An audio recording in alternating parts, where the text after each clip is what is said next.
Bonjour à toutes et tous et bienvenue dans ce premier épisode du podcast de restitution du séminaire co-organisé entre l'IRCAV et l'Archipel des Lucioles autour de la vivacité de l'éducation aux images en chantier. Dans ce premier épisode, nous recevons Marie Dusselier, Cécile Offroy, Asma Boulouise, Tana Kildiran et Julien Neyertz pour nous parler de l'éducation aux images au prisme des droits culturels. Nous vous souhaitons une très bonne écoute. Du coup, je vais prendre le relais un peu de cette présentation générale. Peut-être redéfinir, avant de passer la parole à chacun et chacune, un petit peu la thématique qu'on va s'atteler un peu à décortiquer ensemble avec nos différentes postures et nos différentes expériences ce soir. Donc la question de la participation et du droit des publics, on a dit droit des publics, on aurait dû dire peut-être droit des personnes. On va en discuter au prisme aussi de ce que c'est que les droits culturels et de comment en fait ce nouveau régime de politique culturelle vient un petit peu percuter et déplacer un certain nombre de croyances, de valeurs, de pratiques du côté de l'éducation aux images et du cinéma. Alors peut-être. Est-ce que vous voulez que Marie parle dans un micro ? Oui, j'allais le dire, ouais. N'hésitez pas à faire des signes si on ne parle pas assez fort, ou après on peut aussi installer le son, enfin voilà. Ça convient amplement, c'est... Eh ben super, on reste sans micro, c'est parfait.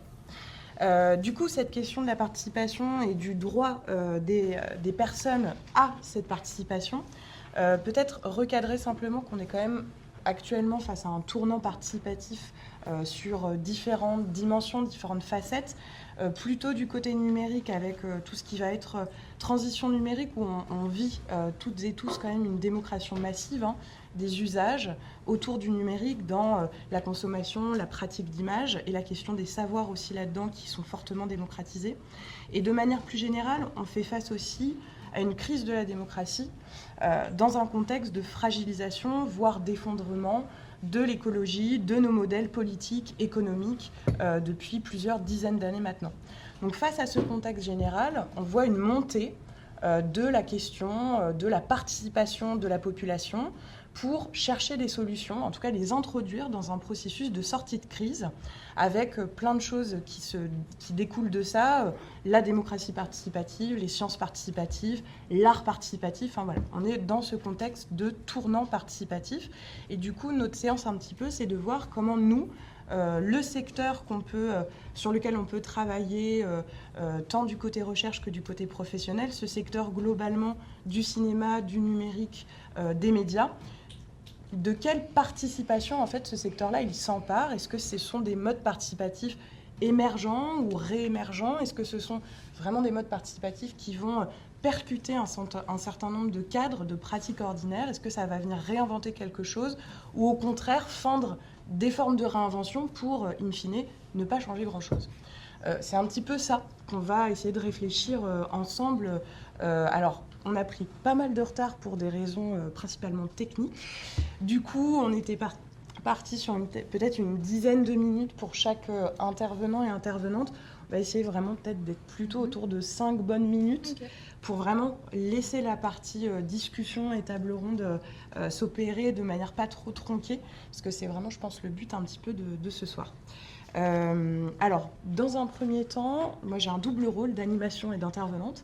Je vais peut-être démarrer par moi pour un peu introduire voilà, comment, de mon point de vue, de mon parcours personnel, j'ai un peu croisé l'aspect participation, droit culturel, et de l'autre, le secteur du cinéma, de l'éducation aux images, ce qui est un raccordement en fait pas si évident que ça. Après, je laisserai peut-être la parole à Cécile pour un petit peu dézoomer le prisme de la participation et des droits culturels simplement du secteur du cinéma et de l'éducation à l'image.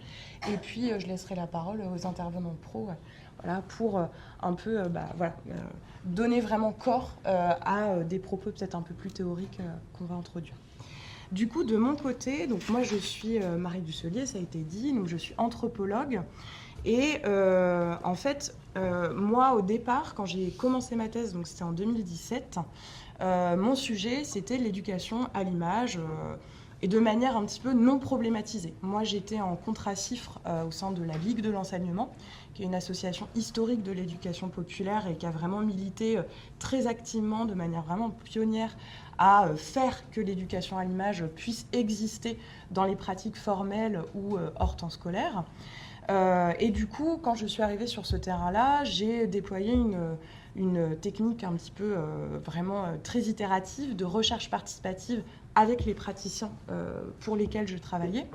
Et on a réfléchi un petit peu aux différentes crises, aux différentes difficultés qui pouvaient traverser dans le contexte contemporain sur cet objet historique d'éducation à l'image.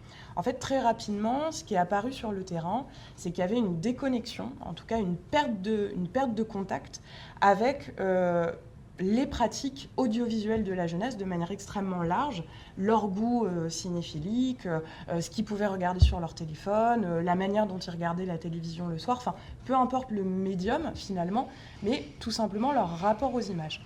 Les professionnels se rendaient bien compte que ça avait fortement évolué, qu'ils ne pouvaient plus quelque part s'adresser aux jeunes de la même manière que ce qu'ils avaient fait depuis plusieurs décennies maintenant. Et du coup, il y avait une réinterrogation assez puissante de leur posture professionnelle pour, quelque part, retrouver ce lien avec des publics qu'ils avaient quand même pour mission d'éduquer, mais avec lesquels la prise de contact ne se faisait plus.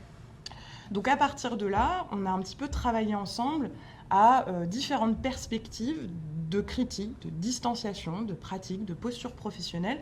Et c'est un petit peu dans ce travail-là que moi, la question, en fait, de la participation des publics, des droits culturels a fortiori, est arrivée un peu par accident dans mon travail doctoral, encore une fois, participatif avec les praticiens de l'éducation à l'image.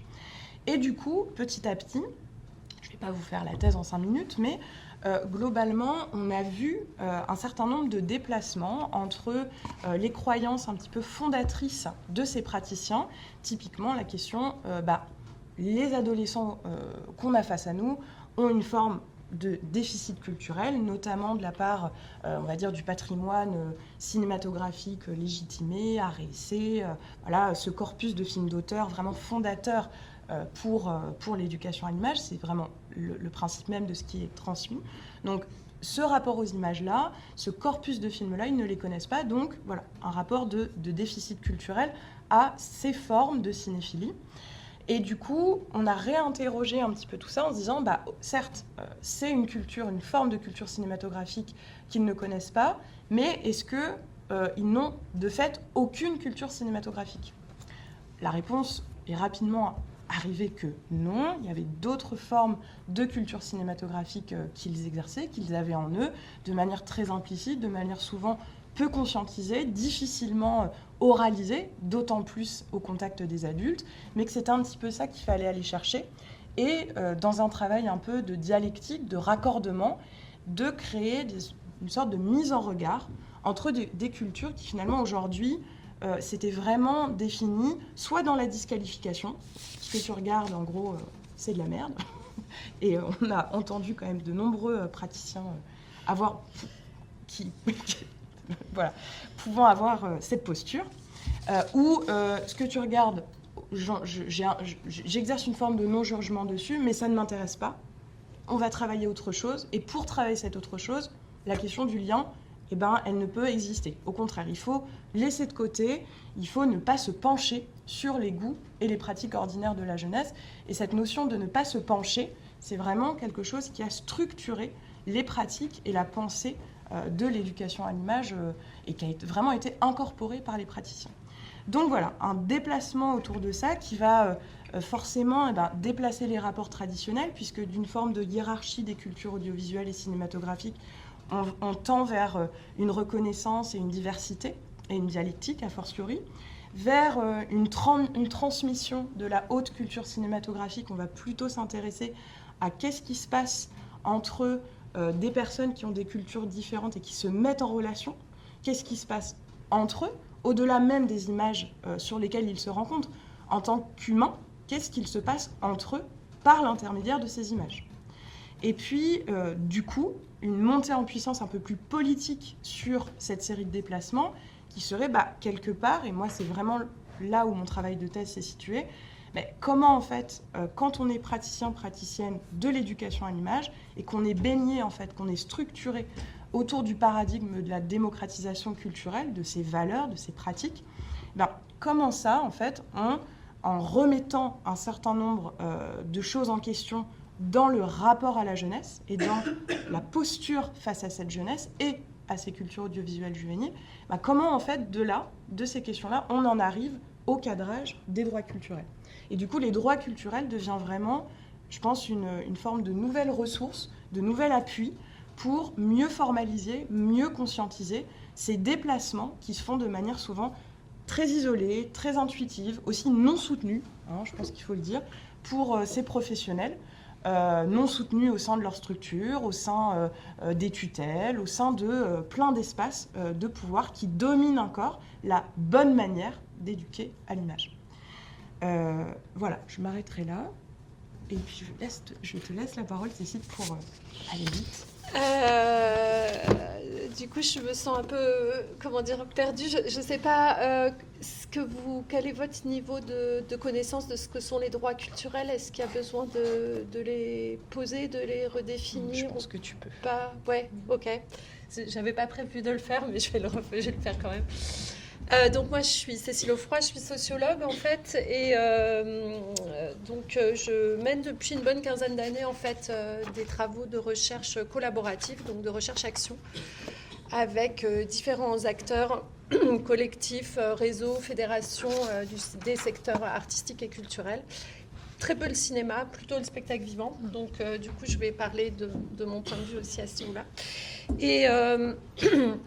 Et bon, je m'intéresse à différentes choses, mais je m'intéresse notamment aux dimensions genrées du travail artistique et culturel, et aussi, du coup, aux manières dont les associations loi 1901, qui sont nombreuses en fait dans le secteur du spectacle vivant, résistent, font face finalement à l'introduction de logiques marchandes et gestionnaires en fait dans leur activité et dans leur économie. Voilà, pour situer un tout petit peu, voilà.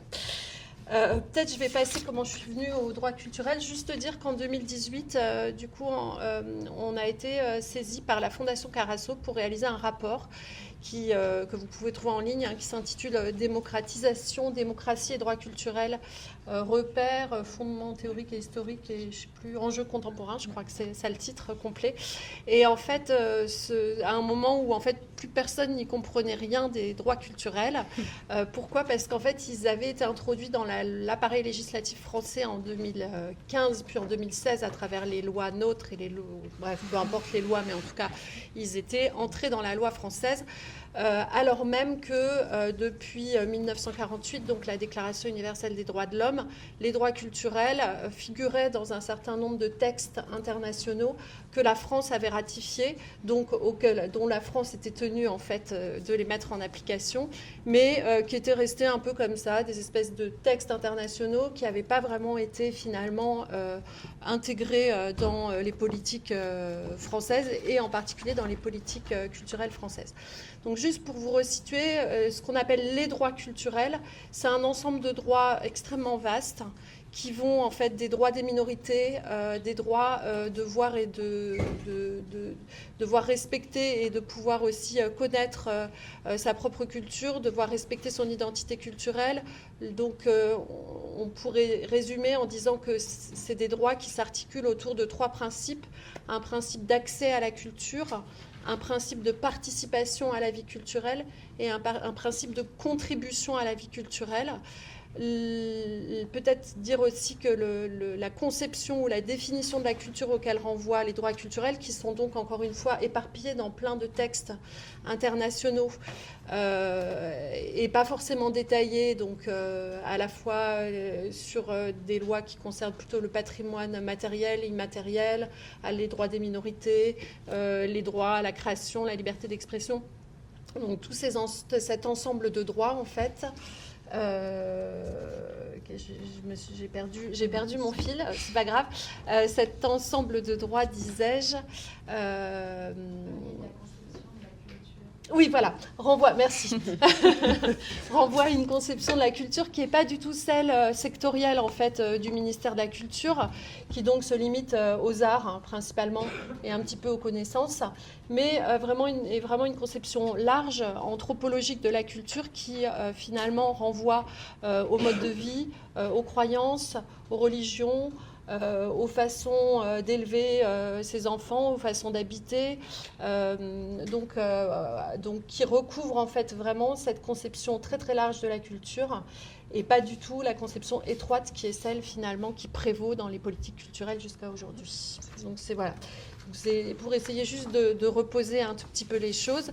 Et l'introduction évidemment des droits culturels dans la loi en France en 2015 puis en 2016, au lendemain des attentats, n'est pas neutre. En fait, on est dans l'idée, alors que ce soit en 1948, au moment où ils entrent dans la Déclaration universelle des droits de l'homme, ou en 2015, quand ils entrent dans la loi française, on est vraiment dans cette croyance que la reconnaissance des droits culturels est un rempart, en quelque sorte, à la barbarie et peut permettre, en fait, à des sociétés divisées, fracturées, de se reconstruire et de mieux vivre ensemble. Voilà, si je peux poser un peu les droits culturels de manière générale. Est-ce que je pense que tu peux faire au moins peut-être une minute sur peut-être la manière... Parce qu'en fait, j'ai rien dit de ce que je voulais dire pour l'instant. sur peut-être la manière dont Ouais. des secteurs culturels que toi tu connais. Ouais, alors peut-être juste dire que... alors oui, il y a un truc que j'ai pas dit quand même qui est hyper important dans les droits culturels, c'est qu'en fait, on peut pas les envisager de manière séparée comme des droits indépendants. C'est-à-dire, par exemple, si on prend le droit de participer à la vie culturelle, il n'est pas indépendant du droit à la reconnaissance des identités culturelles. Il n'est pas non plus indépendant du droit à ne pas être assigné en fait à une communauté contre son gré. Il n'est pas indépendant en fait donc de tous ces droits-là. Donc en fait, les droits ils fonctionnent ensemble. En fait, c'est un ensemble cohérent qui est indivisible et interdépendant. Donc indivisibilité, interdépendance des droits culturels entre eux, mais aussi avec les autres droits humains, parce que du coup il y a quelque chose que je n'ai pas dit mais qui est fondamental, c'est que les droits culturels font partie des droits humains fondamentaux, donc des droits de l'homme. Voilà, peut-être c'est ça que je peux dire. Et juste pour faire la transition, en tout cas moi ce qui m'intéresse, mais du coup on aura peut-être l'occasion d'en parler dans les droits culturels, finalement, c'est qu'ils mettent en tension en fait les paradigmes qui ont longtemps prévalu en fait dans les politiques publiques, que ce soit les politiques de l'État ou les politiques des collectivités locales. Et Marie, du coup, insistait sur la dimension de la démocratisation, justement, donc cette idée un peu descendante comme ça de faire accéder le peuple à la culture légitime. Moi, ce qui m'intéresse dans les droits culturels, c'est que précisément, qu'ils viennent réinterroger et même déstabiliser ces paradigmes des politiques culturelles qui ont longtemps prévalu, et ils viennent aussi interroger les rapports de domination qui les sous-tendent. Voilà, donc du coup là-dessus on aura peut-être l'occasion de développer, mais en tout cas c'est l'endroit où moi, les droits culturels aussi. Je sais pas, Asma, si tu veux bien prendre la suite. Oui. Alors moi je suis Asma Boulouise et donc je viens du Labo 148, donc à Roubaix.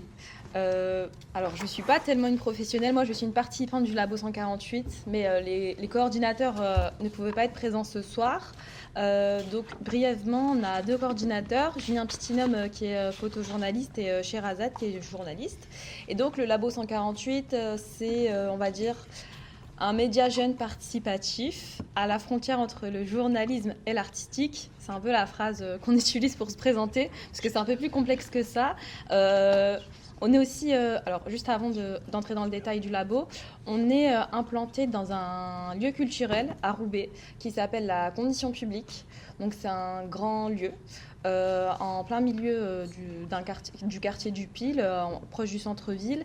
Et donc c'est un lieu qui accueille une programmation de spectacles, d'expositions, qui accueille aussi des artistes, des associations. On a même un Fab Lab.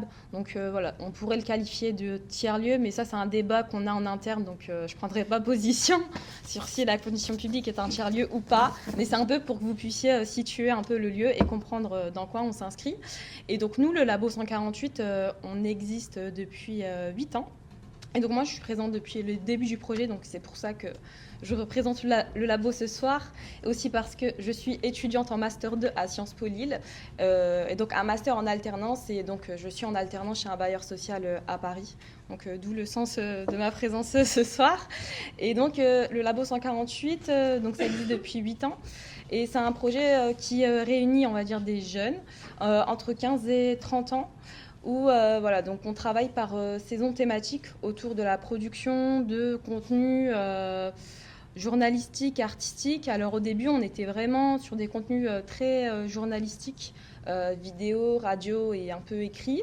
Et puis au fur et à mesure des années, on a évolué vers des productions, des projets un peu plus artistiques et un peu plus culturels, notamment dû au fait qu'on soit implanté à la condition publique et que depuis 3 ans, on a une place dans la programmation de la condition publique. Donc on a une soirée, tout au long de l'année, on a par exemple 4 soirées où on peut venir présenter nos productions, où on a le champ libre en fait, on peut proposer ce que l'on souhaite. Et voilà, donc on travaille par saison thématique, où on aborde des sujets différents. Donc jusqu'à présent, on a abordé par exemple la thématique du corps, de l'habitat, de la jeunesse. Et là, on entame une nouvelle saison qui s'appelle Fiction, où on va travailler en partenariat avec le festival de série Mania. Je ne sais pas si vous connaissez. C'est un festival lillois.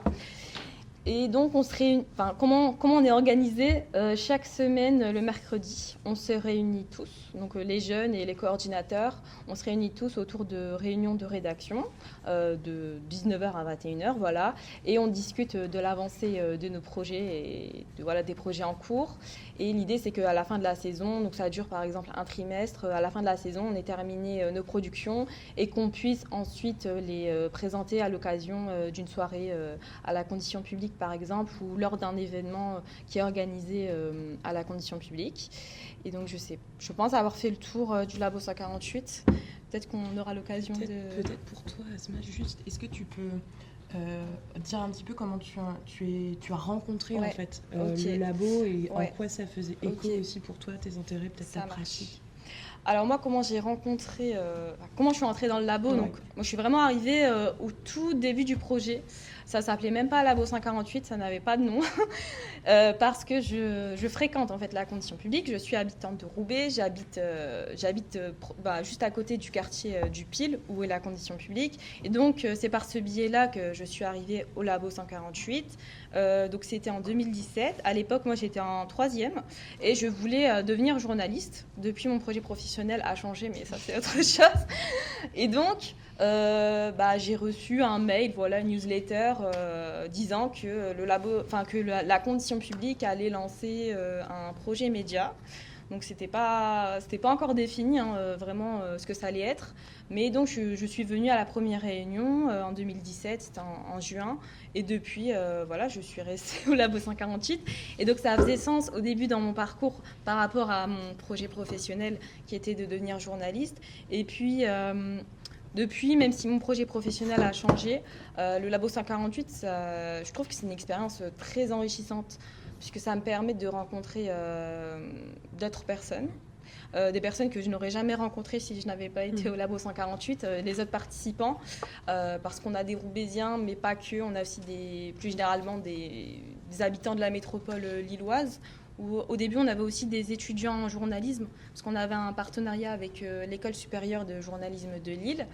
Et puis, moi, ce qui m'intéresse, c'est vraiment le fait qu'on puisse aborder des questions liées à notre territoire et aux enjeux de Roubaix, puisque j'étudie dans mon master la gouvernance territoriale, donc ça m'intéresse.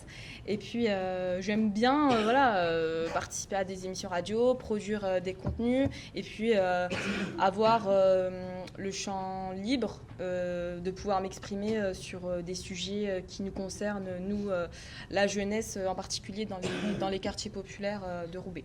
Voilà. Alors, normalement, Tu avais prévu un petit... Oui. Ah, Mélanie, on s'est fait avoir par ton ordi. Bah, je peux introduire la vidéo.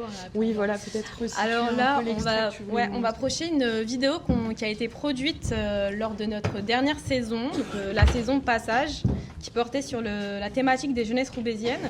Donc là, c'est une vidéo qui a été produite par Ilan, qui est un membre du labo, à l'occasion d'une résidence d'artistes. Donc l'année dernière, l'artiste qui s'appelait Ludivine, c'est une réalisatrice, pardon, Ludivine Larche-Bessette, et donc il y a un atelier d'écriture qui a été organisé par avec des membres du labo. Et l'idée était d'écrire sur soi un moment dans notre vie qui nous a touchés. Et ensuite, ce récit a été mis en image autour d'une vidéo qu'on va vous présenter.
Le premier coup de pinceau passé sur mon visage était une bague de liberté. L'art qui s'exprime, la beauté des matières posées sur un corps, les couleurs qui se mêlent, les émotions qui s'emportent.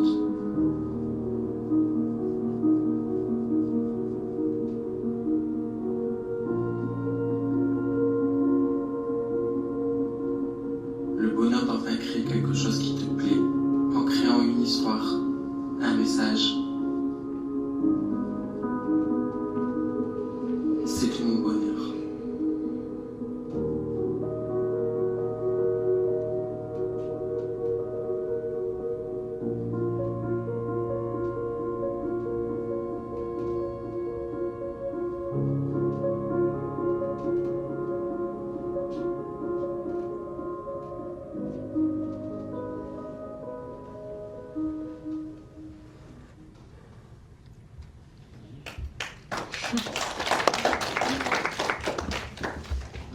Du coup, je vais vous passer la parole pour clôturer un peu ce très rapide tour de présentation de nos apports respectifs.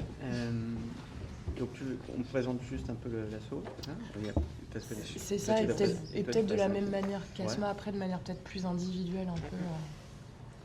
Ok, donc peut-être juste un petit peu de sociogénèse de Métropop. Moi je suis Julien Neyers, je suis un des cofondateurs de cet assaut. Et pour vous resituer, en fait, les fondateurs de l'assaut, on travaille dans les années 2000 dans les quartiers populaires. Moi je suis directeur de la jeunesse. Samy, un autre cofondateur, est directeur de la citoyenneté. On a un ami réalisateur, etc. Enfin, on est plutôt très engagé dans l'action publique territoriale dans les quartiers populaires, à Gennevilliers dans le 92 notamment. 2005, première révolte des quartiers populaires, des banlieues.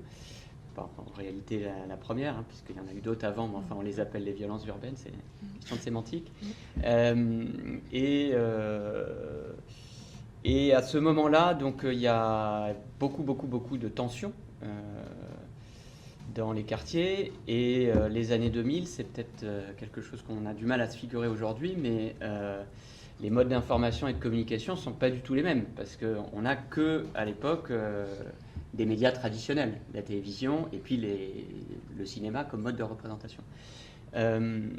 Et donc, les journalistes et les producteurs de contenu audiovisuel sont parmi les professions les plus honnies dans les quartiers pop, et on ne peut pas rentrer avec un appareil photo, une caméra dans les quartiers de certaines, dans certaines cités de Gennevilliers, etc. C'est extrêmement tendu. Et nous, en même temps, on travaille donc en mode éducation populaire, hein, et on a un conseil local de jeunes, et eux, ils nous disent il faut travailler justement sur ça. Il faut travailler sur ce qu'ils appellent à l'époque c'est de la mythe. Hein, l'expression c'est de la mytho, quoi. Voilà, et c'est de la mythe, c'est du mythe, c'est mythologique en fait, tout ce qu'on raconte et tout ce qu'on produit comme image sur ces quartiers populaires. Donc on décide de faire avec eux, on avait des échanges européens, donc on décide de faire une rencontre internationale autour de ces questions d'image et de représentation et d'a priori et de préjugés de manière générale autour pas seulement des quartiers d'ailleurs, de manière assez large. Et avec la mobilisation de tout le monde, donc c'est un gros événement qu'on organise avec le service jeunesse et plein d'assauts. On produit une quarantaine de films en l'espace de 3-4 mois, donc c'est gros moyen. On arrive donc à embarquer plus de 200 jeunes là-dedans, d'embarquer les politiques, puisque à partir de ces films, on fait un grand débat. On est là en 2006, hein, donc c'est juste après, c'est pas très loin après les émeutes. On se rend compte à quel point cette question de l'image, elle est centrale dans la relation aux politiques et dans la relation au territoire, à la fois on s'en rend compte. On le cristallise à ce moment-là, à la fois dans la manière dont les jeunes, à quel point c'est un enjeu premier, cette question du stigmate associé à ce qu'ils sont, pour les politiques, à quel point ils ne savent pas quoi faire de ça, ils ne savent pas comment agir par rapport à ça. Et donc, dans les éléments de transformation qui ont suivi ce travail-là, par exemple, toute la politique de communication de la ville a été transformée, en intégrant beaucoup plus les enjeux de diversité, par exemple. Enjeu qui, à l'époque, n'allait pas de soi, hein, dans les années 2000, parce qu'on est dans une ville communiste, depuis 70 ans, où on n'a pas forcément envie d'avoir une certaine forme de représentation. Donc, je dis ça parce que c'est assez... c'est un petit peu l'histoire de Métropop. C'est à un moment donné, on a voulu nous créer cette association. Donc on crée cette association en 2011. Moi, parallèlement, j'avais fait un travail de recherche à l'École des hautes études en sciences sociales sur la construction des représentations de la banlieue dans le cinéma. Et donc ça vient étoffer un petit peu la manière dont on peut comprendre et décrypter dans le cinéma dit de banlieue depuis l'après-guerre, comment s'est construit un cadre assez systématique de représentation de ce que c'est la banlieue et de ce que c'est un jeune de banlieue. Voilà. Bon, là, il faudrait un petit peu plus de temps pour détailler et on n'a pas le temps. C'est là-dessus qu'on crée Métropop et ça donne 10 ans d'action pour à la fois décrypter pourquoi ces images, et en même temps, donc de l'éducation à cette construction des imaginaires, et en même temps se réapproprier son image en produisant soi-même de nouveaux imaginaires. Et là, je laisse la parole à Tanakil qui va présenter les choses. Oui, tout à fait. Du coup, moi, je m'appelle Tanakil. Je suis chargée de projet au sein de l'association Métropop et concrètement, je travaille avec les publics sur ces questions d'éducation aux images, aux médias, etc. Donc, pour rebondir là-dessus et aussi sur ce que tu disais sur les moyens, c'est vrai qu'il y a beaucoup les réseaux sociaux, c'est vraiment un moyen de communication qui fonctionne, que les jeunes utilisent énormément.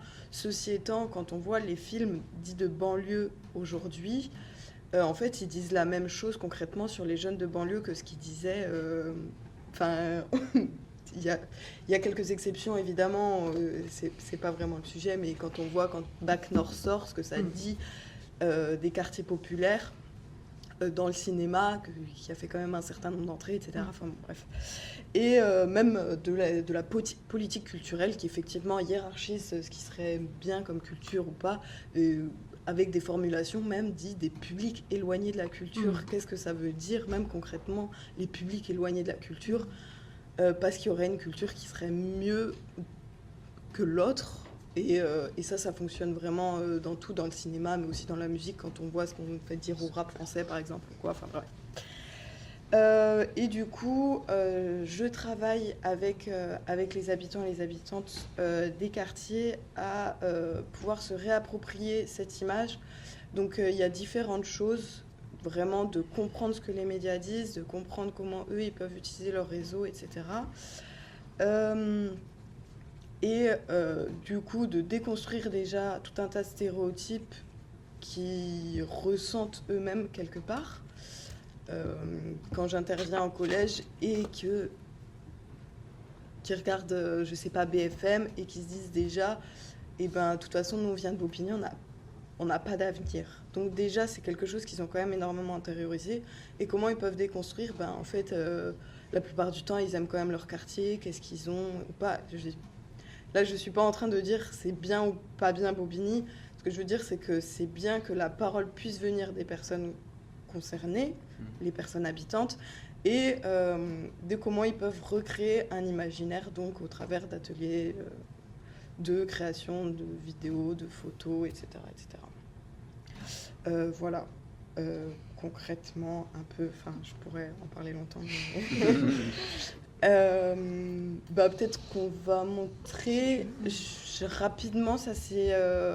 une vidéo qui a été réalisée avec des enfants du quartier des Quatre Chemins.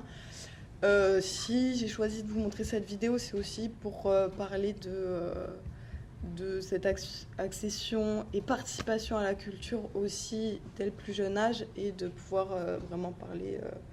là, ils ont entre 8 et 10 ans, c'est pas vraiment le plus jeune âge, mais aussi avec des publics vraiment jeunes et de comment ils peuvent s'approprier aussi leurs espaces de vie, leur quartier, etc.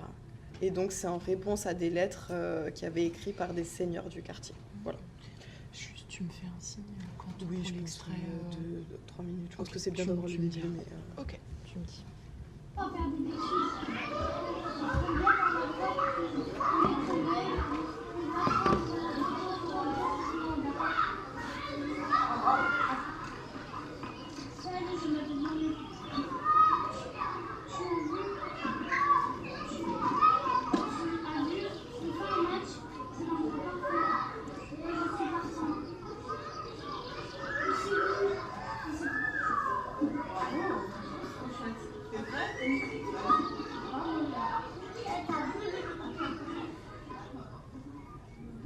Je m'appelle Bangali, j'ai 10 ans et demi.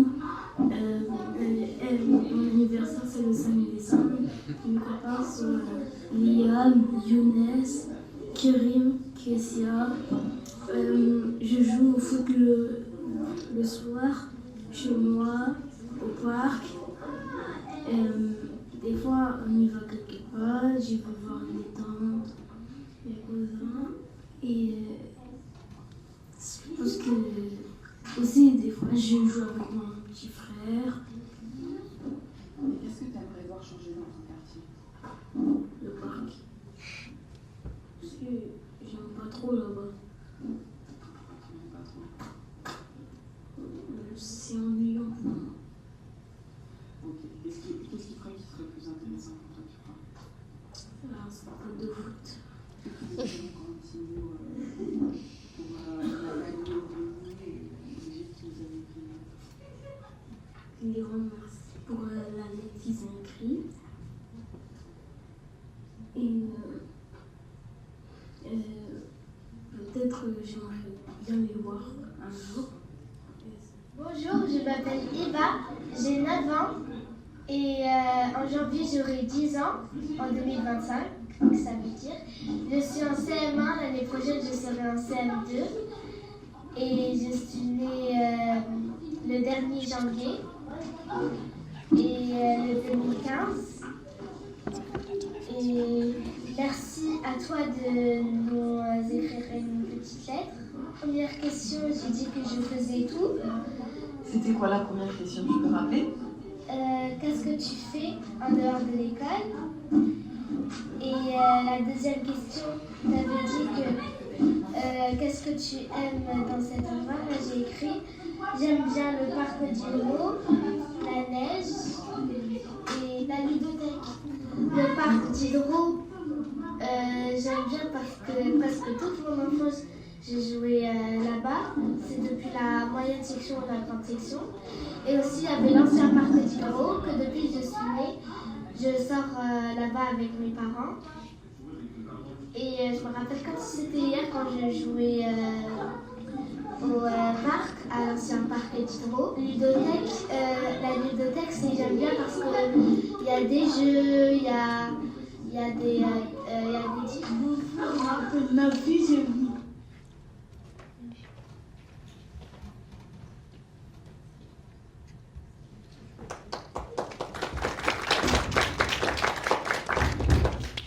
Peut-être dans l'un ou l'autre des cas, je ne sais pas si l'intégralité de ces vidéos ou de ces séries de vidéos sont disponibles et éventuellement qu'on puisse adresser les liens pour ceux qui sont frustrés de ne pas voir tout suffisamment. Peut-être pour reprendre un peu le fil quand même des cas de présentation, en fait là j'ai l'impression que un peu le squelette qui se pose, c'est quand même globalement cette question du travail ou du retravail des représentations. Je trouve qu'il y a vraiment un écho peut-être entre les quatre endroits d'où on vient et sa diversité. Moi je posais aussi cette question-là un peu de réinterroger ce qu'on fait et donc de réinterroger aussi ce qui nous apportait de manière parfois plus ou moins consciente dans la manière dont on travaille ou pas avec telle ou telle image et comment on travaille ces images avec les jeunes, autour de les droits culturels qui sont arrivés par accident dans le secteur sur lequel moi je travaillais, qui est quand même l'éducation à l'image, le cinéma. Et cet accident-là, je pense qu'il dit déjà quand même beaucoup de choses de peut-être là où en est ce secteur par rapport à la montée en puissance des droits culturels aujourd'hui. Et du coup, c'est là où ton cadrage, Cécile, plus en dézoom de cette rencontre par accident, me semble vraiment intéressant peut-être à y revenir dans comment il y a des processus déjà très engagés de la part de certains secteurs sur certains territoires qui ont vraiment une mise en acte aujourd'hui assez pionnière ou avancée des droits culturels qu'on pourrait peut-être mettre en regard des différentes expériences qu'on a autour de la table.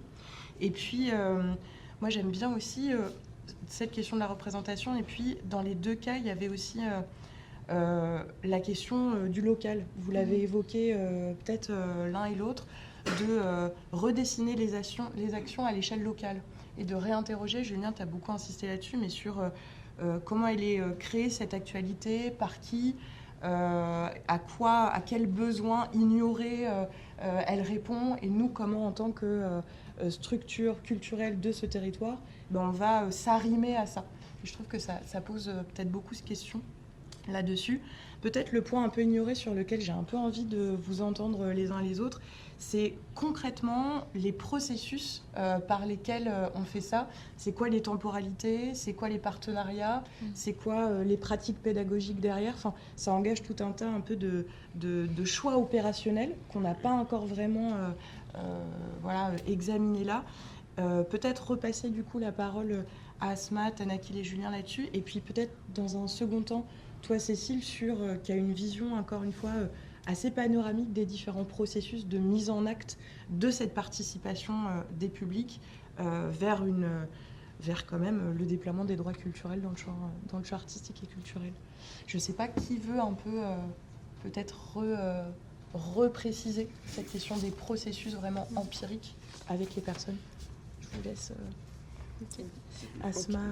Ouais, alors concrètement, comment on fonctionne au labo? Donc c'est bien ça la question. Okay.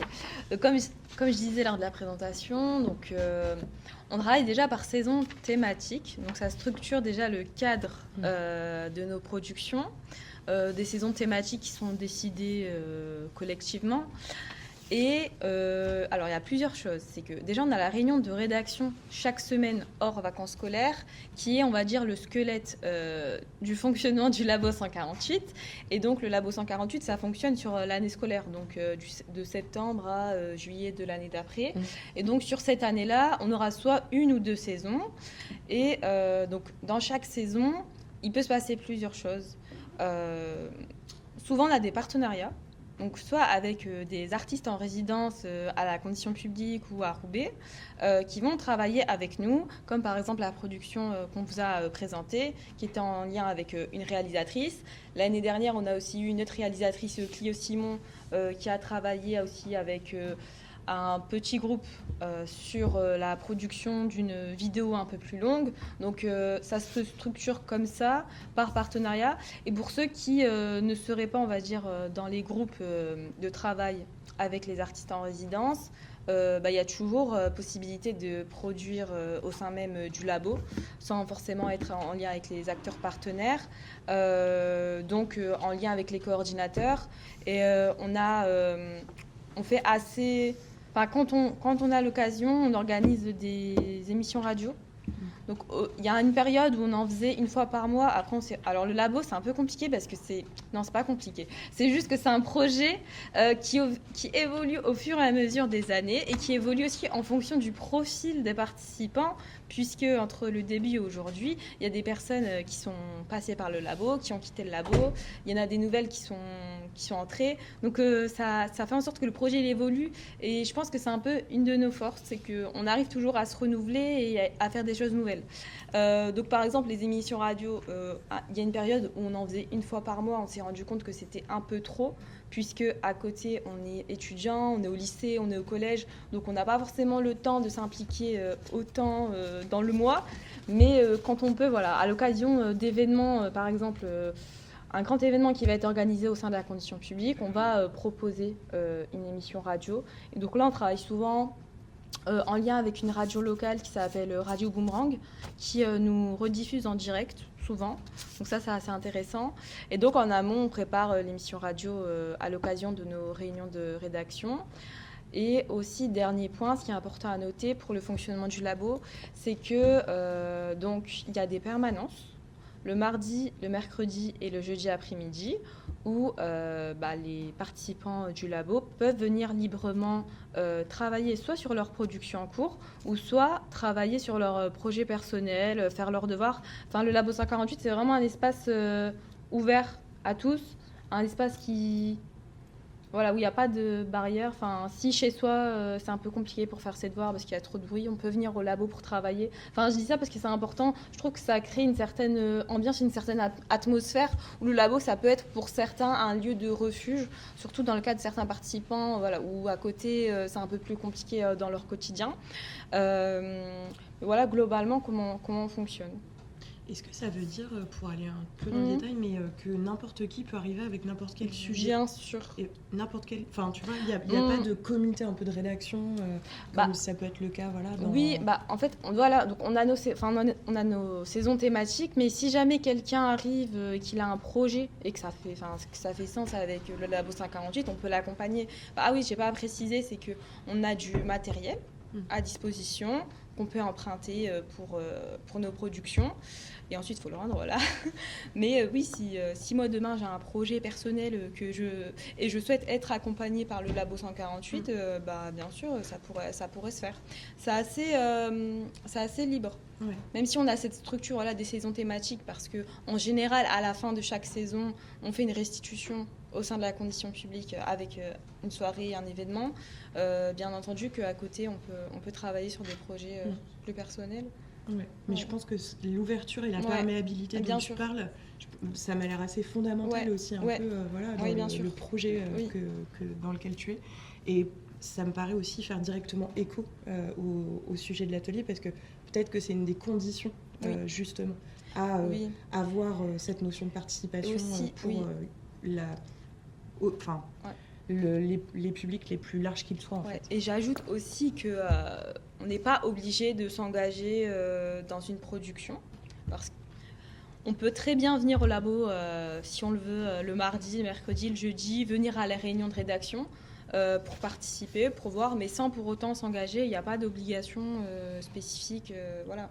Puis si jamais on se lance dans une production et qu'on se rend compte que on ne va pas pouvoir arriver au bout, on peut très bien se arrêter en cours de route si jamais ça devient compliqué. Parce que c'est vraiment sur la base, on va dire, du volontariat. On ne signe pas de contrat, on n'a pas de carte membre du Labo 148. Enfin, on a voulu faire un peu des cartes, mais c'est plus pour comment dire, pour l'image, enfin pour soi, quoi, mais ça n'engage en rien.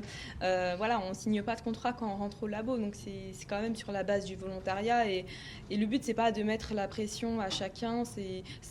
L'idée, c'est que ce soit quand même plaisant de venir au labo, que ce soit un moment de convivialité et de rencontre. Et voilà, chaque semaine, on est contents tous de se retrouver. Voilà. Peut-être le point aussi un peu à développer avant de passer la parole du côté de Métropop, c'est parce que tu dis il y a du matériel à disposition. Oui. C'est quoi les modes de formation à ce matériel dont on sait que la prise en main n'est pas nécessairement immédiate ou évidente? Très bonne question parce que j'avais oublié d'en parler. Il y a des formations qui sont organisées par les coordinateurs du labo, donc qui sont des professionnels. On a Julien Pitinum qui est photojournaliste, donc qui va nous former sur l'utilisation d'un appareil photo. Après, on a aussi Sherazade qui est journaliste, qui elle peut nous accompagner sur vraiment, on va dire, l'aspect écriture. Et alors, on a un autre coordinateur que je n'avais pas cité en intro, mais je veux quand même en parler, qui est Quentin Obarowski, qui est réalisateur, qui a notamment réalisé la vidéo que vous avez vue en lien avec Ilan, et qui lui aussi forme à la vidéo. Donc, en fait, sur les formations, au début du Labo 148, il y en avait très régulièrement. Il y en avait une fois à chaque vacances scolaires. Donc des formations vidéo, des formations photo, des formations prise de son. Après, c'est vrai que parfois, avec nos agendas, c'était un peu compliqué d'être tous présents en même temps. Donc, il y a un moment, les formations, elles se sont un peu ralenties. Puis là, ça reprend. Et puis, j'ajoute sur le côté libre, c'est que si jamais on a vraiment envie de se former à la vidéo, on peut très bien venir et s'organiser avec quelqu'un pour que sur un créneau dans la semaine, on soit formé à la vidéo, en fait. Donc, en dehors des temps de formation qui peuvent être proposés par le labo. Si on a besoin d'apprendre à utiliser un micro parce que demain on a une interview pour notre émission radio, on va venir au labo, on va nous présenter le micro et on va nous expliquer comment ça fonctionne brièvement pour qu'on soit opérationnel. Ça veut dire un peu de ce que tu dis, je vois un peu une forme aussi de dissociation temporelle aussi. Il y a le temps de formation et il y a le temps du projet. C'est ça, exactement. D'accord. Ouais. Et je pense que c'est aussi un point sur lequel on pourra beaucoup discuter.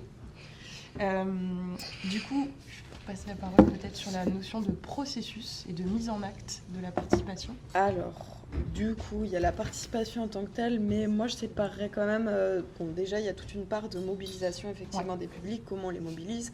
Donc nous, ce qu'il y a, c'est qu'on intervient concrètement en Île-de-France, donc pas seulement dans une ville, pas seulement en local. Donc pour les mobilisations, on va vers des partenaires de territoire, donc eux, des partenaires qui sont à échelle locale. Ça peut être des maisons de quartier, des services jeunesse, mais aussi des associations de quartier, etc. Vraiment, on intervient auprès de publics assez divers, donc là, de jeunes publics à des publics seniors, donc ça dépend des acteurs pour cette mobilisation-là. Mais du coup, c'est avec ces acteurs qu'on déjà défini les besoins des publics, les envies aussi des publics. Et ensuite, pour ce qui est vraiment de la participation, donc, comme on disait, Métropop, c'est une association avant tout d'éducation populaire. Donc, pour emmener la participation, on est vraiment sur ces thématiques-là de l'éducation populaire, que ce soit pas un enseignement descendant, des différentes techniques d'animation aussi, et vraiment de laisser la place aux participants et participantes là, sur les questions de représentation, de dire ce qu'ils ont envie de dire et de le faire aussi, bien sûr, toujours accompagné de professionnels de l'image, justement d'aide à la réalisation, etc., selon les besoins des projets.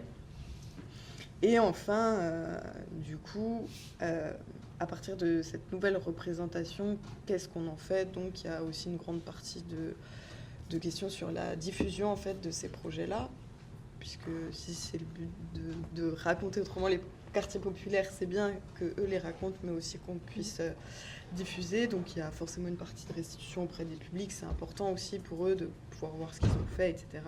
Mais du coup, après, nous aussi, comment on essaye de le diffuser de façon plus large. Voilà. Peut-être, est-ce que tu peux développer sur un peu les professionnels de l'image qui vous accompagnent?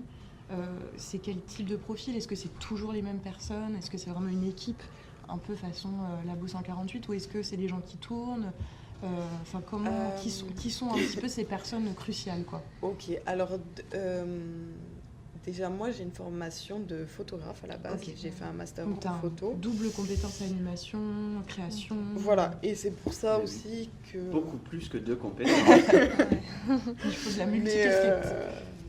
Mais du coup, c'est pour ça que moi, je fais beaucoup d'ateliers d'éducation aux images, parce que c'est aussi ma formation, mais aussi mes moyens de communication, etc. Enfin, moi, j'y attache beaucoup de sens. Mais du coup, là, par exemple, sur Portrait croisé, on a fait intervenir un artiste extérieur aussi, qui travaille beaucoup sur les questions de mise en 3D, etc. Enfin, pour apporter différentes choses. Ceci dit, justement, je pense, moi je mets beaucoup d'importance dans le choix des personnes intervenantes en termes de pédagogie, parce que c'est très compliqué, enfin ça peut l'être en tout cas. Pour les artistes, c'est pas parce qu'on est artiste justement qu'on est animateur, c'est 2 métiers qui sont quand même très différents. Les artistes sont souvent amenés à le faire parce que concrètement eux aussi ils ont besoin d'argent. Enfin, mais je veux dire, tout le monde n'a pas cet intérêt aussi de passer ses savoirs, d'accompagner aussi à la création. Ce ne sera pas du tout la même création que l'artiste l'aurait fait. Du coup, c'est vrai que pas pour sélectionner, mais pour choisir un peu les artistes qui pourraient accompagner les ateliers, je tiens à ce qu'ils aient quand même aussi un intérêt d'animation, de pédagogie envers les publics. Et un savoir-faire, parce que c'est pas évident, au fond, de travailler avec les jeunes. Tout le monde n'a pas cette appétence-là. Et effectivement, quand on travaille sur des productions audiovisuelles, ça peut partir un peu dans tous les sens. Il faut du cadrage. Alors tout dépend, je rejoins ce que disait Tanakil évidemment, c'est dans quel cadre on fait ça. La construction du partenariat de départ est très importante. D'abord, est-ce que c'est un dispositif et un appel à projet dans lequel ou bien une sollicitation dans laquelle on entre et on propose quelque chose, ou bien est-ce que c'est notre projet à nous, voilà. Et avec qui on le construit. Bon, on a un partenaire historique qui est Passeurs d'images, que vous devez connaître. Parce que ça fait 15 ans enfin même plus que ça, je ne sais même plus, qui travaillent sur ces enjeux-là. Et donc on a beaucoup élaboré des choses. Par exemple, on a fait une série qui s'appelle la série des métroportraits. Alors là, l'idée, c'était de travailler sur les systèmes d'influence avec les jeunes générations pour qui les modèles essentiels ou très premiers, c'est normal, à l'adolescence, c'est les parents d'un côté, et puis certaines images véhiculées, généralistes, de ce qui peut faire référence quand on a 12, 13, 14, 15 ans. Voilà. Bon. Nous, on avait l'idée de travailler sur quels sont nos modèles, quels sont nos systèmes d'influence, comment ça résonne dans nos vies, c'est-à-dire qu'est-ce que ça a comme conséquence. Et on sait bien qu'il y a dans ces années-là des relations d'influence qui peuvent être très importantes, aussi bien dans le bon côté de l'affaire ou de la force que dans le mauvais côté de la force. Donc il y a des relations qui peuvent être très toxiques, bien entendu. Donc comment on travaille ces enjeux-là. Et puis derrière, vous l'avez compris, notre credo, c'est comment on donne d'autres images à voir que celles des quartiers pop. Et donc de travailler avec eux, de dire, mais si vous deviez montrer une image de votre quartier qui ne soit pas le sportif qui a réussi, encore que ça peut être très intéressant, ou le rappeur du coin, ou vous auriez envie de valoriser qui, voilà. Et des personnes qu'on ne voit jamais à la télé, etc. Donc ça donne des métroportraits, vous pouvez la voir sur notre chaîne YouTube. Voilà. Et donc, il y a un éducateur, il y a une dame qui a gardé pratiquement tous les enfants de la cité pendant des années. Il y a une animatrice théâtre, il y a une dame qui s'est investie parce qu'il y avait eu des violences entre Villeneuve-la-Garenne et l'île Saint-Denis. Elle s'est investie aussi parce que elle raconte qu'elle s'est investie à partir de 2002 quand il y a eu Le Pen au pouvoir. Donc c'est une dame d'origine ivoirienne, je crois. Et c'est là, elle a créé une association des femmes. Voilà. Et donc le portrait porte sur cette femme et son militantisme, mais en même temps son amour de la ville, son amour de l'île Saint-Denis, qui est une très belle ville, une très belle île, etc., son amour du quartier. Voilà, je parle pas. Je sais pas. Non, je n'entends rien. Voilà, donc et ça, du coup, c'est aussi quelque chose qu'on essaye de faire le plus possible, c'est d'apprendre en faisant. Voilà, donc d'avoir des professionnels du montage, de l'image, etc., mais aussi de donner la possibilité aux jeunes de pratiquer, bien sûr, c'est-à-dire de se décomplexer ou d'apprendre de la technique, bien sûr, audiovisuelle, en tout cas les rudiments, et de pouvoir faire des choses par rapport à ça. Voilà, mais concrètement, du coup, sur ce type de projet, il y a par exemple une réalisatrice qui est là, et Métropop accompagne aussi pour être sûr que la parole des participants et des participantes soit vraiment mise en avant, que ce soit bien eux qui choisissent du coup la personne d'influence. Donc il y a une forme de triangulation en fait des places. Souvent, effectivement. Qui induit du coup de la gestion aussi, j'imagine, de coordination, peut-être de désaccords, enfin voilà. Oui.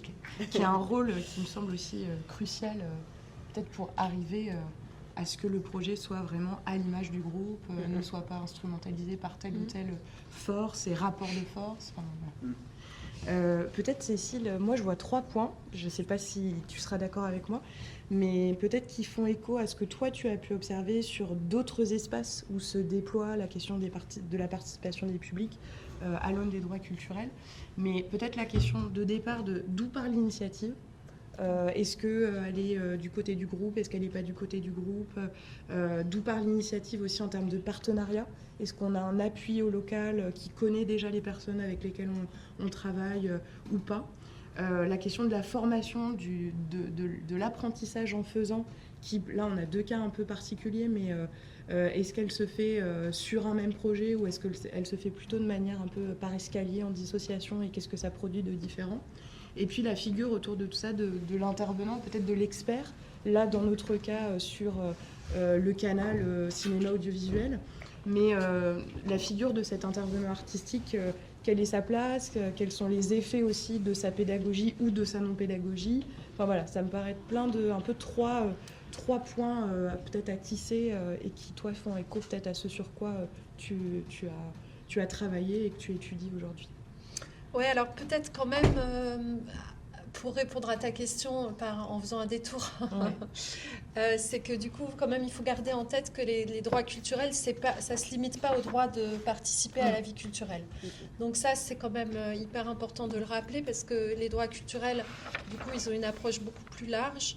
Et en fait, là où je disais que ça m'intéresse dans ce qui renvoie aussi sur les rapports de domination économique, sociaux, symboliques, de genre, raciaux, enfin voilà, sur tout un tas de plans, finalement, c'est que ils pointent en fait finalement des processus qui sont intériorisés et qui sont institutionnalisés et qui tendent quand même à minorer, à mépriser, à invisibiliser certaines formes, certains acteurs. On a parlé des jeunes de quartier par exemple, ou certaines pratiques, certaines disciplines. Voilà. Donc en fait, pourquoi je rappelle ça? Parce que du coup, au-delà de la question de la participation, c'est aussi que les droits culturels, ils viennent déconstruire aussi, et ils viennent pointer tous ces rapports de domination, y compris dans la manière dont on va appréhender finalement les critères esthétiques qui nous conduisent à juger que telle production est bonne ou que telle autre est mauvaise. Ils nous conduisent aussi du coup à interroger, je je sais pas moi, par exemple, l'oubli de la place des femmes dans l'histoire du cinéma. Ils conduisent en fait à réinterroger de manière assez large en fait tout le socle, je dirais, des représentations. Et c'est ce que tu disais, Marie, et c'est ce que vous avez rappelé aussi les uns et les autres. Le socle des représentations sur lequel reposent finalement nos références culturelles, pour aussi s'élargir à d'autres formes de représentation et à d'autres références. Donc une fois qu'on a dit ça, pourquoi je dis ça, c'est aussi parce que du coup la question de la participation, en fait, c'est-à-dire on peut prendre la participation comme un droit isolé finalement, le droit de participer à la vie culturelle, et ce qu'on constate, c'est qu'il ne faudrait pas non plus idéaliser ce qui se passe dans les autres secteurs artistiques et culturels que celui de l'audiovisuel. Donc, pour rappeler quand même l'entrée dans la loi des droits culturels, elle s'est faite avec perte et fracas, et le Syndiac, qui est du coup le plus gros syndicat des directeurs de théâtre public en France, a énormément résisté en fait à l'entrée dans la loi des droits culturels, donc voilà, au motif que les droits culturels, c'était la fin de la liberté de programmation, qu'avec l'appropriation culturelle, les artistes n'allaient plus avoir de liberté d'expression. Donc c'est quand même, faut rappeler ça, donc c'est pour dire que c'est pas rentré dans la loi de manière simple et facile, et qu'en plus, du coup, cette question du droit de participer, finalement, dans les autres secteurs culturels, quand on y regarde un peu dans les autres secteurs artistiques, quand on y regarde d'un peu près, on se rend compte qu'il est souvent quand même réduit, en quelque sorte, ou interprété de manière un peu restrictive, comme le droit de participer à des créations artistiques et culturelles. Et alors que les droits culturels, en fait, ne se réduisent pas en tout cas à ce droit de participer à des créations culturelles, et souvent du coup des créations artistiques qui sont initiées par des acteurs culturels, ce qui rejoint ta question, c'est-à-dire que dans un certain nombre de cas, évidemment, on peut questionner quelle est la place des personnes dans le projet, et aussi dans quelle mesure finalement les projets peuvent être pensés pour les personnes ou avec les personnes. Donc là, du coup, ça rejoint un peu ta question. Et aussi, dans quelle manière ils renforcent ou pas l'autorité symbolique de l'artiste, donc de l'intervenant, dans sa posture d'expert, et maintiennent parfois les participants dans des postures de subalternité, finalement. Voilà. Sachez aussi que du coup, dans l'ensemble des secteurs artistiques et culturels, le droit de participer à la vie culturelle, il est rarement élargi, même si on l'observe quand même de plus en plus souvent, à la participation à la programmation, par exemple. Les publics sont souvent, ils sont tout le temps en ligne d'horizon, on va dire, des politiques de programmation des lieux, mais ils sont souvent pointés ou rabattus du côté de leur incompétence quand il s'agit de les associer, par exemple, à la programmation d'un théâtre. Voilà. Et encore moins souvent, ils sont associés à la participation, à la gouvernance en fait, des structures.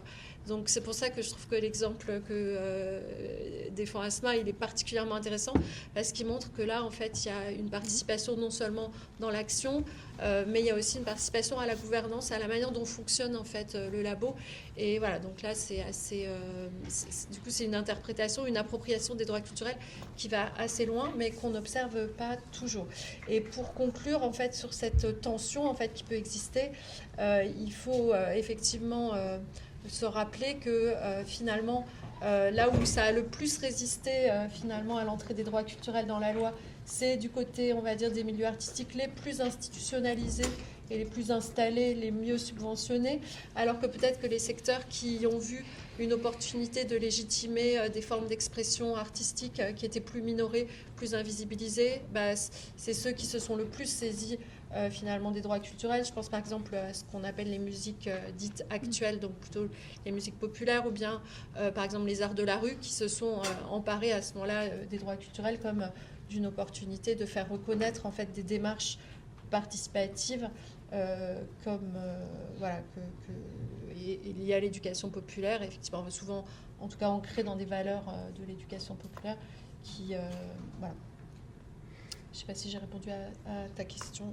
Si, mais justement, pour rebondir aussi peut-être là-dessus, et du coup ça vous redistribue aussi la parole pour repréciser peut-être par rapport à ce que vient de dire Cécile, et reposer comme problématique aussi fondamentale, parce que qu'est-ce qui permet, en fait, ce serait quoi aussi, à un moment donné, les critères, avant, pendant, après, de mesure autour de cette dimension, en fait, plus politique des droits culturels, qui serait ce retravail du socle des représentations et, in fine, des rapports de domination induits dans ces représentations dominantes.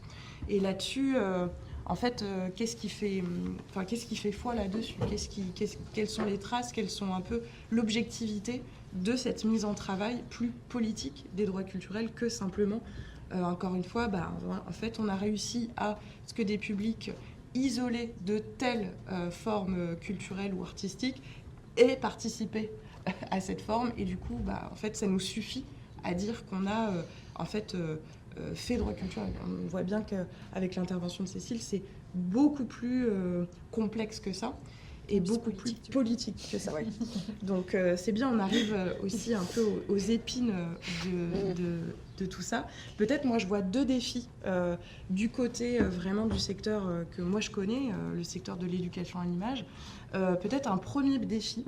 Et je pense que c'est aussi pour ça qu'il y a une forme de, je ne sais pas si on peut dire de retard, mais en tout cas d'isolement, de marginalisation de cette question-là autour du secteur éducation à l'image, qui est quand même la technicité en fait du canal par lequel on va travailler cette participation des publics.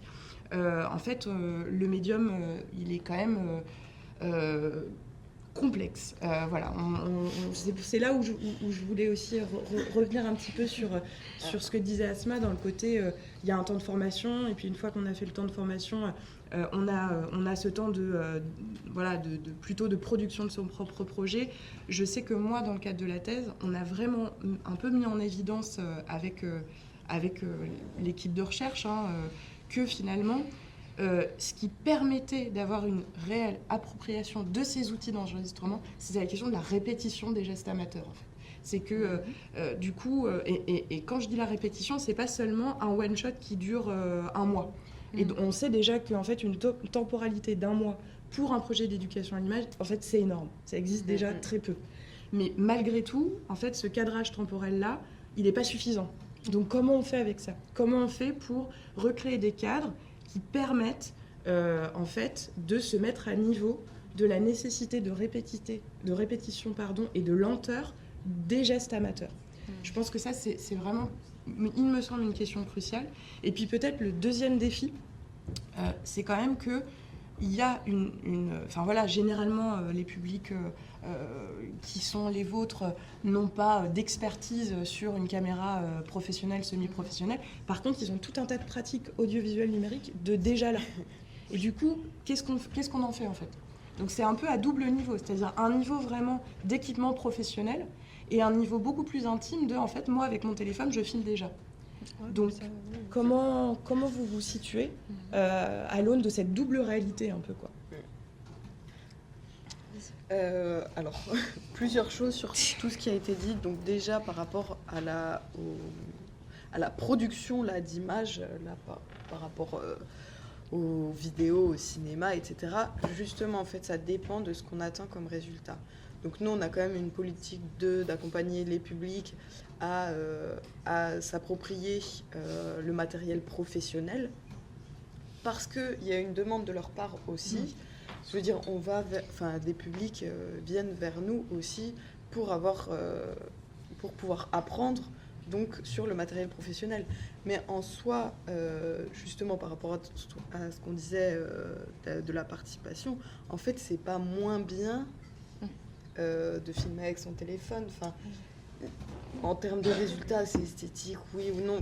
C'est après de juger, mais justement sur la hiérarchisation, ce qu'on disait, est-ce que c'est vraiment moins bien ce qu'ils produisent déjà ? Et pour autant, justement, maintenant, presque tous les jeunes ont un téléphone, etc. Ils font déjà presque tous des images. Du coup, bon, ça. Et après, pour ce qui est de vraiment de la participation des publics au-delà de la création vraiment et de ce qui est du politique vraiment, je pense que c'est une grande question. Qu'on n'a pas encore vraiment répondu. Aussi, En vérité, des financements des associations qui ont énormément changé. Maintenant, c'est plus des financements sur l'objet associatif, mais c'est surtout les appels à projets. Du coup, il faut faire un projet qui correspond. Et du coup, les projets de création d'images où il y a des résultats entre guillemets, ça fonctionne beaucoup mieux quelque part. Donc, en fait, même pour les associations qui veulent vraiment faire plus participer les publics, ça peut être freiné aussi en vrai par les institutions, sans parler de dire ce qu'on veut dire. Si c'est une institution qui nous paye, si on crache dessus, en fait peut-être là-dessus pas nous payer. Enfin, là-dessus, en fait, moi j'ai l'impression, ce qui résume un peu ce que tu dis, c'est que vous vivez quand même une injonction contradictoire. C'est-à-dire, d'un côté, on vous dit, voilà, il faut vraiment que ça vienne des jeunes, il faut vraiment qu'il se passe quelque chose pour eux, enfin, limite qu'il y ait un choc existentiel, quoi. Et de l'autre côté, on vous dit, par contre, en fait, il faut quand même que ça ressemble à un vrai film comme les professionnels, parce que sinon, à diffuser, c'est quand même pas très joli, quoi. Donc, du coup... Mais ça, c'est aussi une exigence comment qu'on... on gère la... Non, c'est-à-dire que... bon, même si après c'est qualité variable, mais pour les publics, c'est important de voir quelque chose qui tient la route.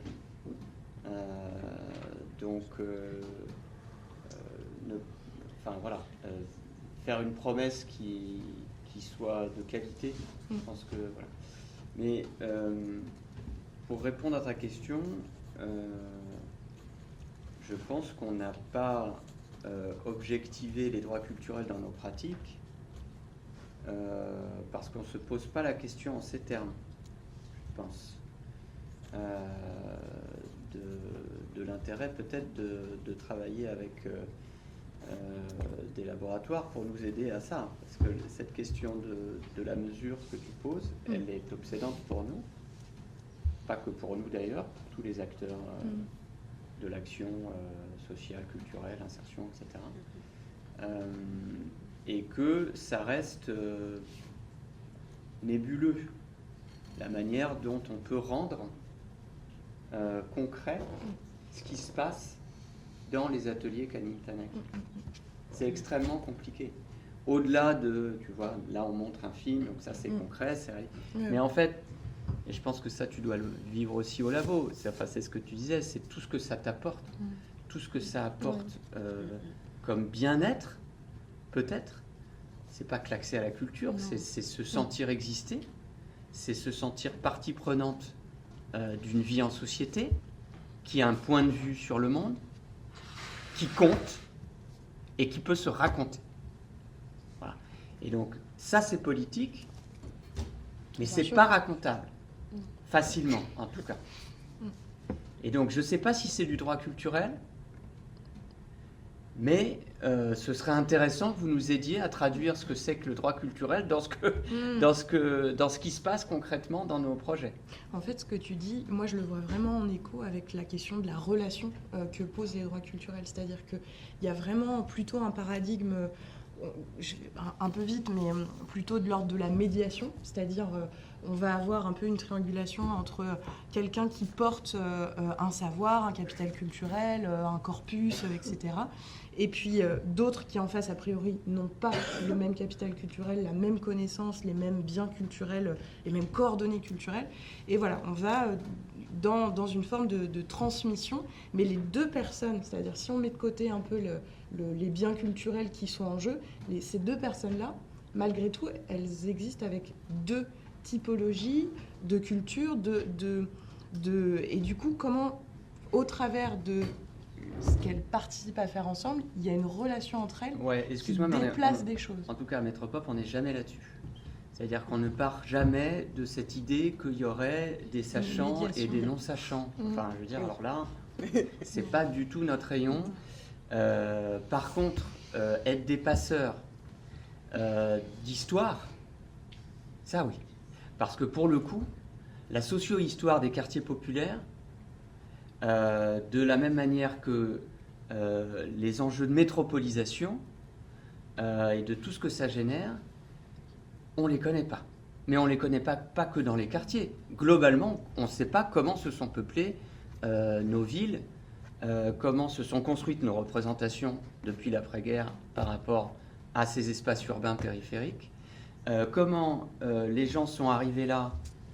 Bon, ça dépend évidemment, niveau peut-être d'information, etc. Mais globalement, on sait très peu de choses sur l'aménagement, le peuplement et la socio-histoire des représentations symboliques associées au quartier périphérique. Et donc, là, on peut interroger des choses parce que ça touche à l'histoire personnelle. Et on part de ça. On part de cette histoire, comme disait Tanakil, de c'est quoi ta relation au quartier ? Et sur d'autres projets, on a pu demander, et est-ce que tu sais quand est-ce que sont arrivés tes parents ou tes grands-parents ? Et comment ils ont fait pour venir ? Ah ben non, je ne sais pas.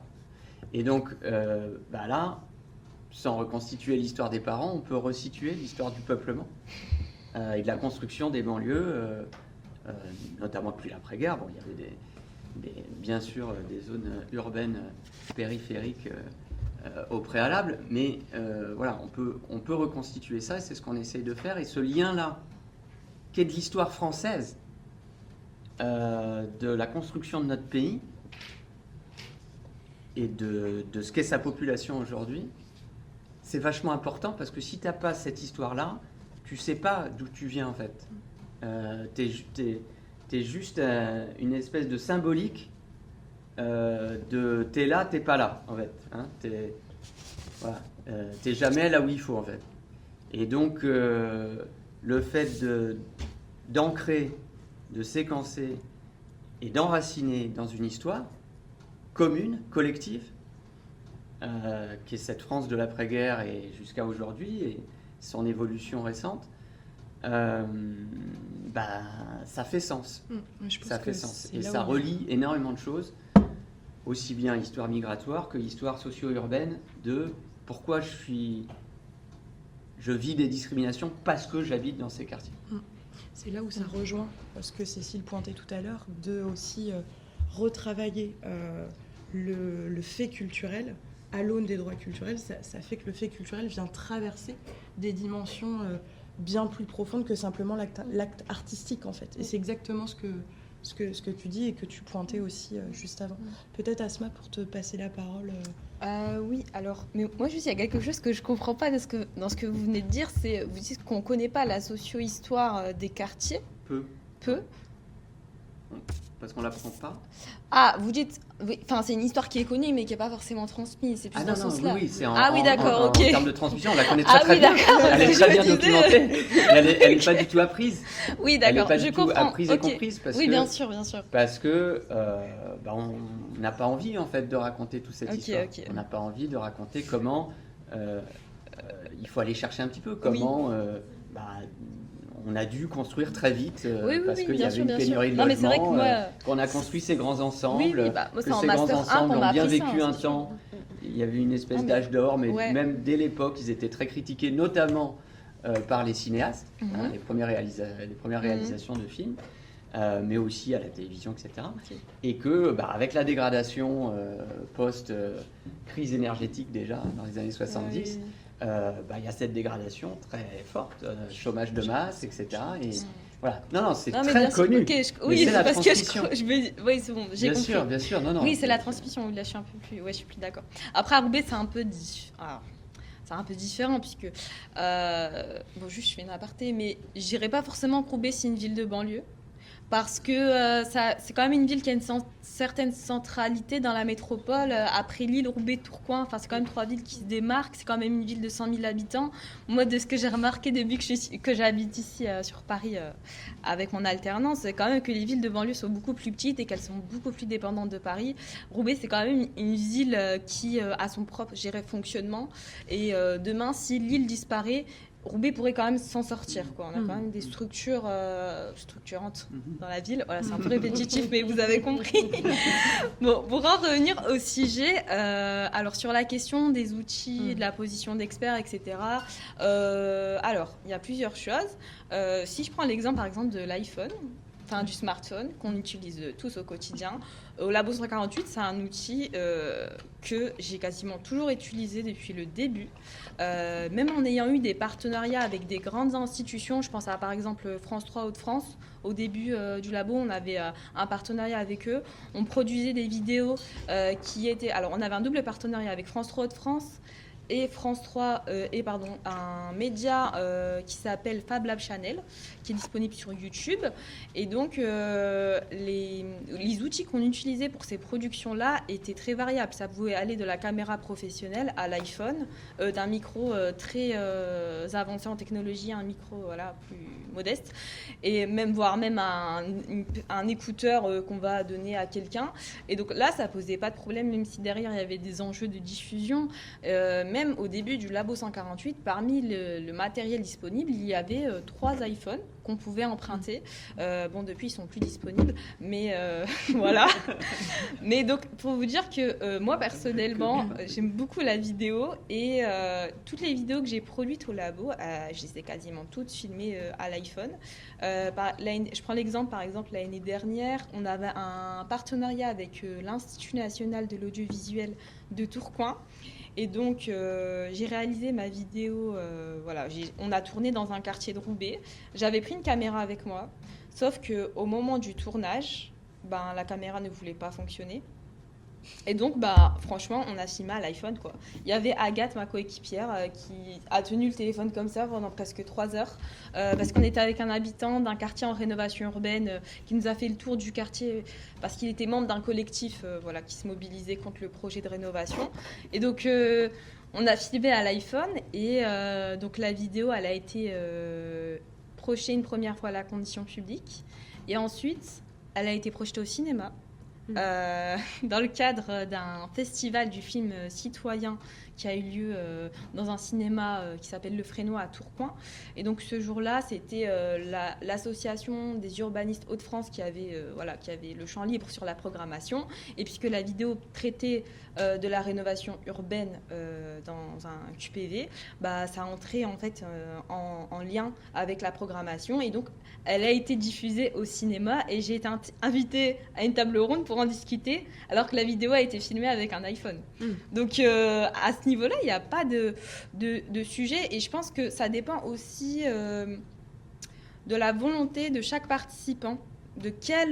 Puisque ce que je disais, c'est que c'est sur la base du volontariat, sur la base de notre temps libre, quel temps on a à mettre, ou on veut mettre en fait dans la production de chaque vidéo, ce qui va avoir des conséquences sur la qualité. Par exemple, la vidéo qu'on a projetée, elle fait partie d'une série de vidéos qui ont été réalisées par un réalisateur, filmées et montées par le réalisateur, en lien avec les participants du labo qui ont eu leur mot à dire. Mais on voit quand même que la vidéo qui a été projetée, elle est quand même assez... il y a une certaine technique derrière, elle a été faite par un expert. Mais ce n'est pas le cas de toutes nos productions. Et ça dépend en fait... ces participants-là, peut-être qu'ils voulaient avoir une vidéo de meilleure qualité, qu'ils n'avaient pas beaucoup de temps à mettre dans le montage, parce que faire un montage, ça prend beaucoup de temps. Si je reprends l'exemple de la vidéo que j'ai réalisée l'année dernière sur la rénovation urbaine, moi, j'ai voulu faire le montage moi-même. Ça m'a pris beaucoup de temps. Je l'ai fait sur mon temps personnel, sur mon ordi personnel. C'est pas grave. Quentin, donc le réalisateur, à la fin, il m'a accompagné sur les derniers détails pour finaliser la vidéo. On a vu ça ensemble, mais ça dépend de chacun quel temps on a à mettre dans ces productions. Et puis, de toute façon, à la fin, j'ai envie de dire, on s'en sort toujours. On arrive toujours à rendre quelque chose qui est diffusable. Et il n'y a jamais eu vraiment de honte sur nos rendus. Et puis, le fait que aussi ça soit projeté à chaque fois...